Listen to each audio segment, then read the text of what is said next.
ഒരു ഫൂട്ടേജ് കിട്ടും എന്ന ഗ്രാമത്തിലേക്ക് എത്തി. സമയം പോലും പുറകോട്ട്.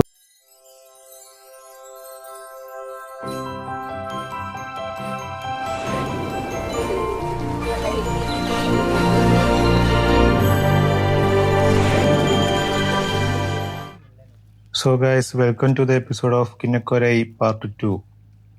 അപ്പോൾ നമ്മൾ ഇവിടുന്ന് റിലാക്സ് ഒക്കെ ചെയ്തിട്ട് ഇവിടുന്ന് നിന്ന് ഇറങ്ങി. ഇൻസ്റ്റാ 360യുടെ സ്റ്റോറേജ് ഫുള്ളായത് കാരണം ഞാൻ നമ്മുടെ DJI Osmo Pocket 3 വെച്ചിട്ടൊന്ന് വീഡിയോ ഷൂട്ട് ചെയ്യാൻ നോക്കുകയാണ്. അത് ഇതിന് വേണ്ടിയിട്ട് ഉപയോഗിക്കുന്നൊരു ക്യാമറയല്ല, എന്നാലും ഒന്ന് ടെസ്റ്റ് ചെയ്ത് നോക്കുകയാണ്. വീഡിയോക്കൊക്കെ നല്ല ഷെയ്ക്ക് വരുന്നുണ്ട് കേട്ടോ. ഇത് ഞാൻ ഒരിക്കലും റെക്കമെൻഡ് ചെയ്യുന്നില്ല, കാരണം എനിക്ക് ഈ ഒരു ഫൂട്ടേജ് കിട്ടാൻ വേണ്ടിയിട്ട് ഞാനൊന്ന് നോക്കുന്നതാണ്. കണ്ടില്ലേ, നല്ല ഷെയ്ക്ക് വരുന്നുണ്ട് ക്യാമറക്ക്. അപ്പോൾ ക്യാമറ വണ്ടിയുടെ വൈബ്രേഷൻ അനുസരിച്ച് ഷെയ്ക്ക് ആവുന്നത് കണ്ട് ഞാൻ വണ്ടി ഓഫാക്കിയിട്ട് ഉരുട്ടിയിട്ടൊക്കെ ആയിരുന്നു ക്യാമറ അങ്ങനെ എടുക്കാൻ നോക്കിയിരുന്നത്. അങ്ങനെ വണ്ടിയൊക്കെ ഓഫാക്കിയിട്ട് സൈലൻ്റ് ആയിട്ട് ഇങ്ങനെ പോവാണ്. നല്ല കാഴ്ചകളൊക്കെ കണ്ടിട്ട്. എന്താല്ലേ, ഒരു നല്ല പച്ചപ്പിൻ്റെ നടുവിലൂടെ ഇങ്ങനെ വണ്ടി ഓടിച്ച് പോകാൻ എന്ത് രസാറ്.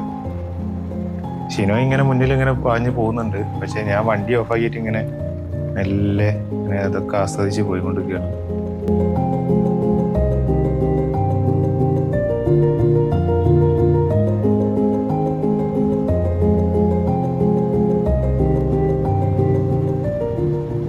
അപ്പോൾ ഗൈസ്, ഈ റോഡ് നമ്മൾ ഓടിച്ച് മുകളിലെത്തുന്ന ഒരു വ്യൂ ആണ്. നമ്മൾ വന്ന വഴി ഇങ്ങനെ താഴെക്കൂടെ കാണാം. എന്ത് രസാലേ.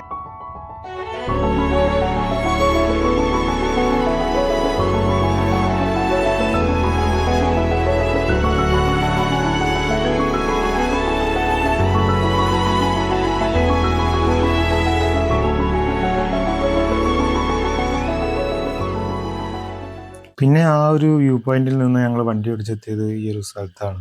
എന്താ പറയുക, തേയിലേൻ്റെ തളിരില പൂത്തപ്പോൾ മഞ്ഞ ലൈറ്റ് അടിച്ച് കർത്താവേ അതല്ല, അങ്ങനെ അത് കണ്ടപ്പോൾ അവിടെ സൈഡാക്കിയതാണ്. പിന്നെ ഒന്നും നോക്കിയില്ല, കുറച്ച് സ്റ്റോറേജ് അങ്ങോട്ട് ഉണ്ടാക്കിയെടുത്തപ്പോൾ മൊത്തത്തിലുള്ള വ്യൂ അങ്ങോട്ട് ഞാൻ ഷൂട്ട് ചെയ്തു.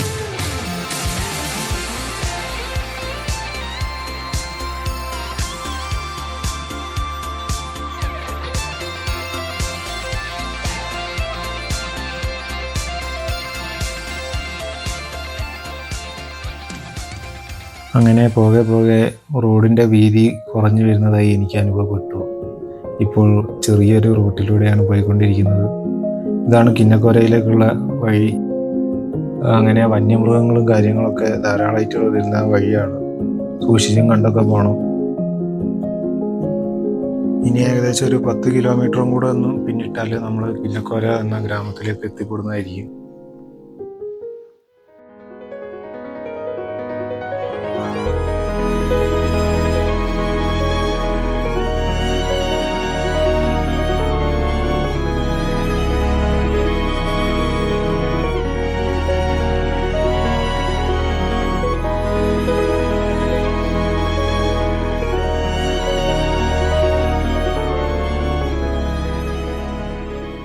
അങ്ങനെ അവിടെ നിന്ന് കുറച്ചുകൂടെ മുന്നോട്ട് പോയാൽ കിന്നക്കോര എന്ന് പറയുന്ന സ്ഥലത്തേക്ക് നമ്മളിപ്പോൾ എത്തും. അതിന് മുന്നുള്ള കാഴ്ചകളാണ് ഇപ്പോൾ ഉള്ള വീടുകളും കാര്യങ്ങളൊക്കെ ആയിട്ട് ചെറിയൊരു നാട്ടിൻ പ്രദേശം. അങ്ങനെ നമ്മൾ കിന്നക്കോരയിൽ എത്തിയിരിക്കുകയാണ് സുഹൃത്തുക്കളെ. ഇതാണ് കിന്നക്കോര എന്ന് പറയുന്ന സ്ഥലം.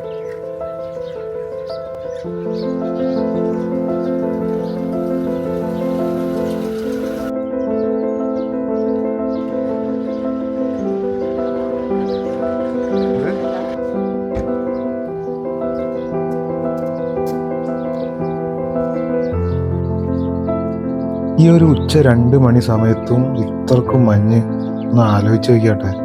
സമയം പോലും പുറകോട്ട് പോയ പോലെ എനിക്ക് തോന്നി.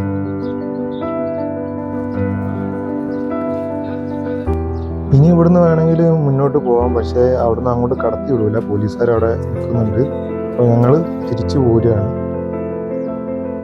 പോരുന്ന വഴിക്ക് ഒരു രക്ഷയില്ലാത്ത കോടയാണ് കേട്ടോ.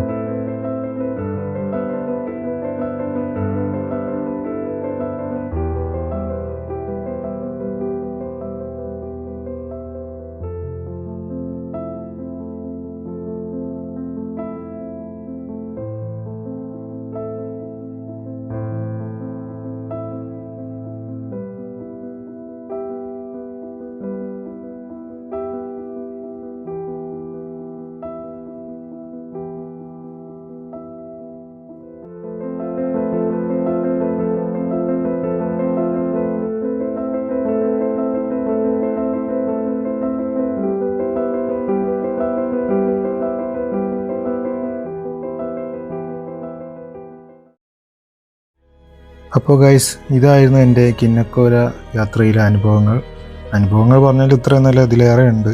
നമ്മൾ വീഡിയോസും കാര്യങ്ങളും അത്ര ഒന്നും ഉദ്ദേശിച്ച് പോയതല്ല. ജസ്റ്റ് ഒന്ന് റൈഡ് പോയി ചില്ലായി വരാൻ വേണ്ടിയിട്ട് പോയതാണ്. ഇങ്ങനെ വീഡിയോ കാര്യങ്ങൾ എടുക്കാനുള്ള ഒരു പ്ലാനും ഉണ്ടായിരുന്നില്ല. അപ്പോൾ അവിടെ പോയി അതൊക്കെ ഒന്ന് ആസ്വദിച്ച് വരിക എന്നൊരൊറ്റൊരു ഉദ്ദേശത്തോടു കൂടി പോയതാണ്. ഈ വീഡിയോ കാര്യങ്ങളൊക്കെ ജസ്റ്റ് ഒന്ന് സ്റ്റോറിക്ക് വേണ്ടിയിട്ട് മാത്രമായിട്ട് ഞാൻ എടുക്കുന്നതായിരുന്നു. ഈ ഒരു വീഡിയോ എനിക്ക് അങ്ങനെ ഒഴിവാക്കാൻ തോന്നിയില്ല. അങ്ങനെ ഞാനൊരു വീഡിയോ ക്രിയേറ്റ് ചെയ്തതാണ്. ഇത് എനിക്കൊരു മെമ്മറിക്ക് വേണ്ടിയിട്ട് ഞാൻ ഇതിൻ്റെ അകത്തൊന്നും പോസ്റ്റ് ചെയ്യാം. പക്ഷേ കുറേ ആൾക്കാർ നമ്മുടെ ഫസ്റ്റ് പാർട്ടിലൊക്കെ കുറേ ആൾക്കാർ അതിനെപ്പറ്റി കൂടുതൽ അറിയാനും കാര്യങ്ങളൊക്കെ ചോദിച്ചിട്ടുണ്ടായിരുന്നു. ഇത് ഞാൻ പോയത് സെപ്റ്റംബർ 21 ആയിരുന്നു ഞാൻ പോയിട്ടുണ്ടായിരുന്നത്. അപ്പോൾ അതിനുശേഷം കിന്നക്കോര അടച്ചു എന്നാണ് കേട്ടിട്ടുള്ളത്.